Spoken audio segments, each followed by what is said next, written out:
Assalamualaikum warahmatullahi wabarakatuh. Pada kesempatan kali ini, saya akan menjelaskan sebuah materi mengenai kondisi dan perulangan di Java pada mata pelajaran pemrograman berorientasi objek. Yang akan kita bahas pertama kali yaitu tentang kondisi. Pada kondisi di Java ada beberapa. Yang pertama yaitu ada kondisi if.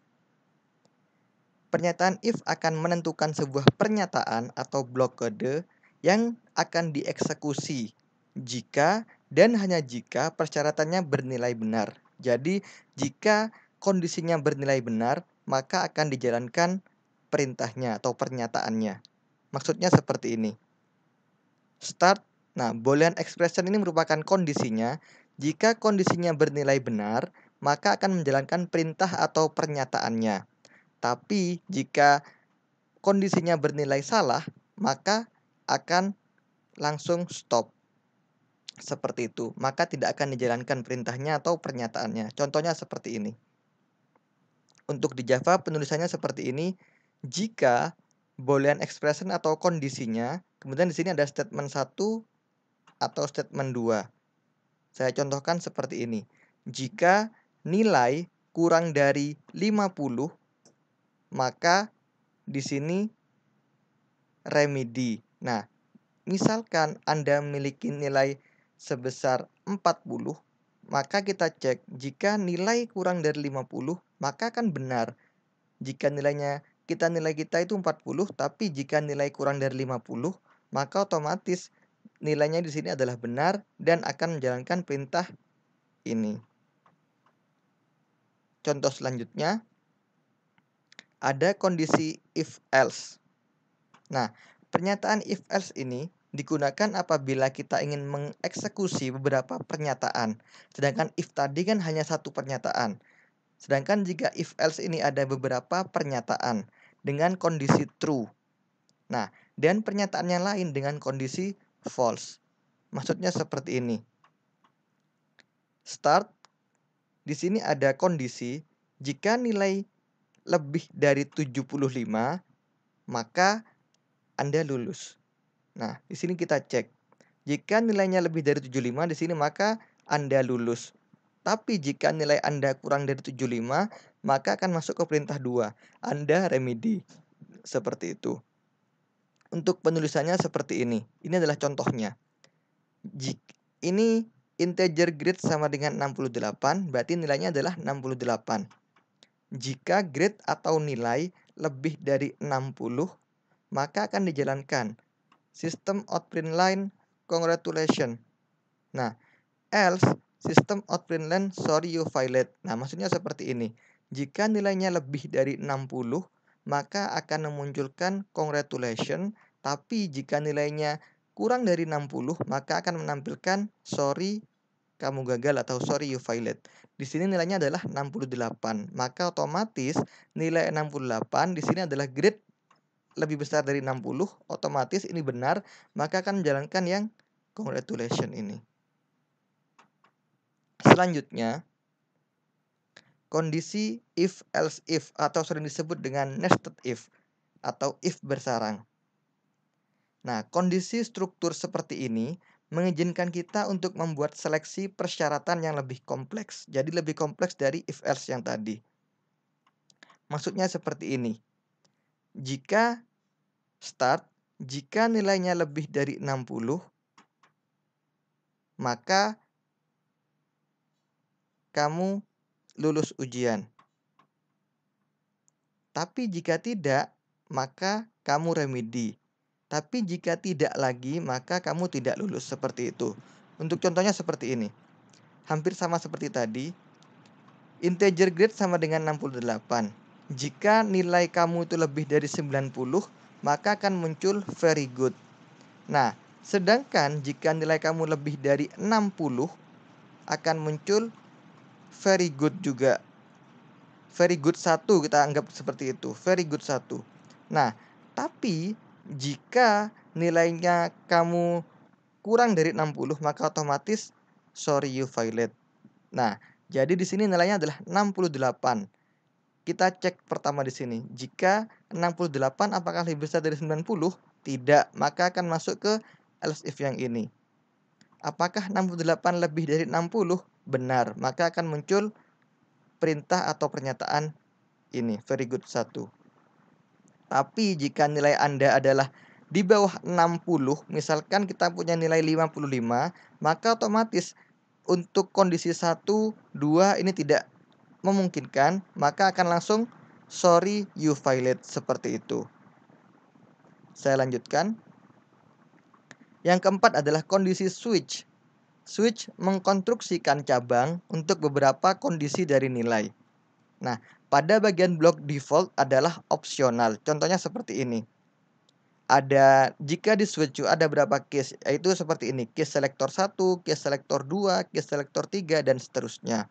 Nah, setiap case selector memiliki satu block statement dan pasti memiliki break. Contohnya seperti ini. Nah, switch expression. Maksudnya di sini adalah kondisinya switchnya. Kemudian ada per case. Saat case 1, case 2, case 3, dan seterusnya. Nah, kemudian ada statement 1, statement 2, dan seterusnya. Case ini digunakan untuk beberapa pernyataan dan beberapa kondisi.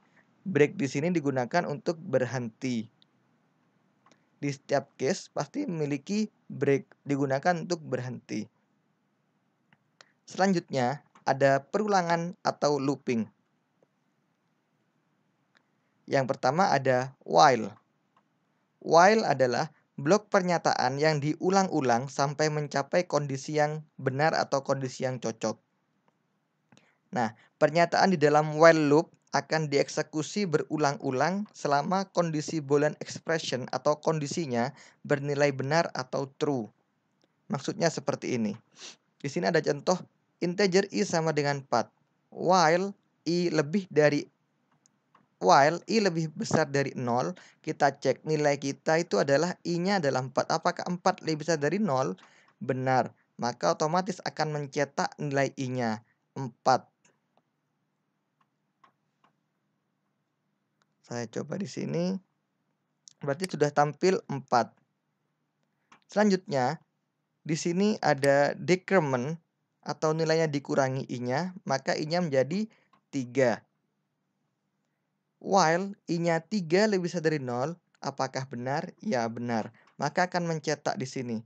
Sistem out println i-nya berarti berapa? 3. Lanjut di decrement berarti dikurangi lagi i-nya menjadi 2. Apakah 2 lebih besar dari 0? Benar. Maka dicetak 2-nya. Dikurangi lagi di decrement, maka i-nya menjadi 1. Apakah 1 lebih besar dari 0? Benar. Maka akan dicetak lagi i-nya adalah 1. Nah, setelah itu di decrement, i-nya menjadi 0. Apakah 0 lebih besar dari 0? Tidak. Maka otomatis programnya berhenti. Yang akan dicetak adalah ini, 4, 3, 2, 1. Seperti itu cara kerja programnya. Nah, selanjutnya ada juga yang seperti ini. Integer x sama dengan 0, while x lebih kecil dari 10, maka otomatis akan mencetak x. Jika di sini adalah decrement atau pengurangan, di sini adalah increment, adalah penjumlahan, penambahan maksudnya. Contoh, x-nya adalah 0. While x kurang dari 10, apakah 0 kurang dari 10? Benar. Maka otomatis x yang tadinya 0 akan dicetak 0. Kemudian di increment jadi 1. Ketika di sini x-nya adalah menjadi 1. Apakah 1 kurang dari 10? Benar. Maka akan dicetak di sini adalah 1. Di increment lagi berarti x-nya menjadi 2. 2 kurang dari 10 benar, maka akan dicetak lagi di sini adalah 2. Begitu seterusnya sampai 0, 1, 2, 3, 4, 5, 6, 7, 8, 9. Seperti itu. Saya lanjutkan. Di sini juga terdapat infinite loop dan no loop. Maksudnya seperti apa? Jadi di sini ketika while bernilai benar, maka otomatis akan mencetak hello unlimited atau seterusnya, akan berputar terus, akan menampilkan hello hello hello terus. Sedangkan jika di sini while bernilai salah, maka otomatis hello ini tidak akan tampil atau tidak akan diulangi. Seperti itu. Selanjutnya ada do while. Do while ini hampir mirip dengan while. Nah, pernyataan di dalam do while akan dieksekusi beberapa kali selama kondisi bernilai benar. Yang membedakan antara while dan do while adalah di mana pernyataan di dalam do while akan dieksekusi sedikitnya satu kali. Jadi akan dicetak dulu, kemudian akan dicek. Maksudnya seperti ini.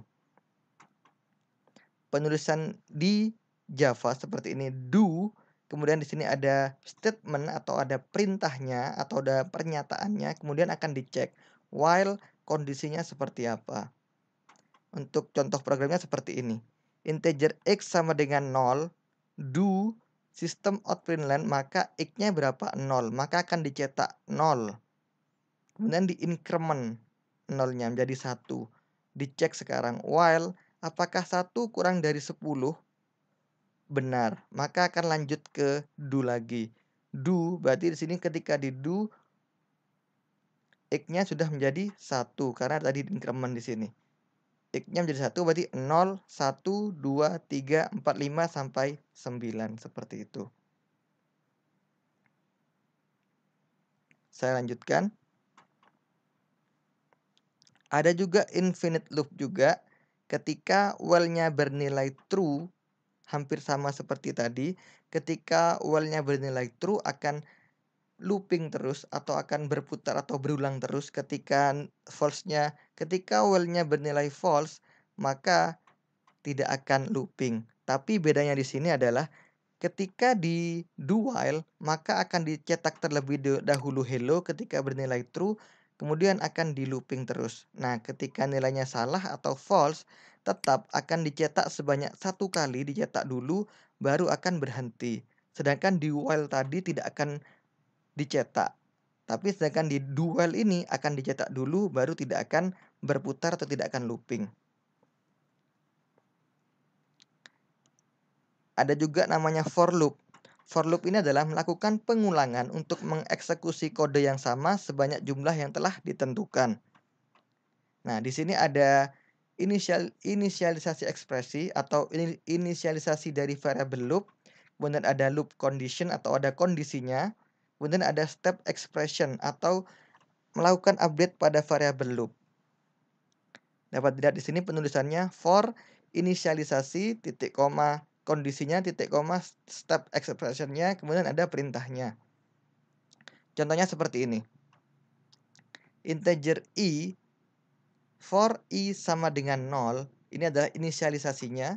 Kemudian ada i kurang dari 10, ini adalah kondisinya. Kemudian ada step expressionnya, yaitu i di sini adalah i di increment. Maksudnya seperti ini. Berarti nilai i bernilai 0. Nah, kemudian dicek apakah 0 kurang dari 10? Benar. Jangan lupa i-nya akan di increment. Berarti nilai i-nya adalah 1 nantinya ketika ada di for sini. Tapi sekarang i-nya tetap masih. I-nya adalah nilainya adalah 0. Maka akan dicetak 0. Selanjutnya akan berputar ke atas lagi. For tadi sudah di increment, berarti i-nya adalah 1. Apakah 1 kurang dari 10? Benar, jangan lupa nanti i-nya akan di increment lagi atau ditambah 1 lagi. Tapi ketika sampai di sini i-nya tetap 1, berarti sudah dicetak 0, 1 dan seterusnya sampai kondisinya di sini adalah salah seperti itu. Terima kasih atas perhatiannya. Jika ada pernyataan maupun pernyataan, silahkan sampaikan di Google Classroom atau YouTube. Assalamualaikum warahmatullahi wabarakatuh.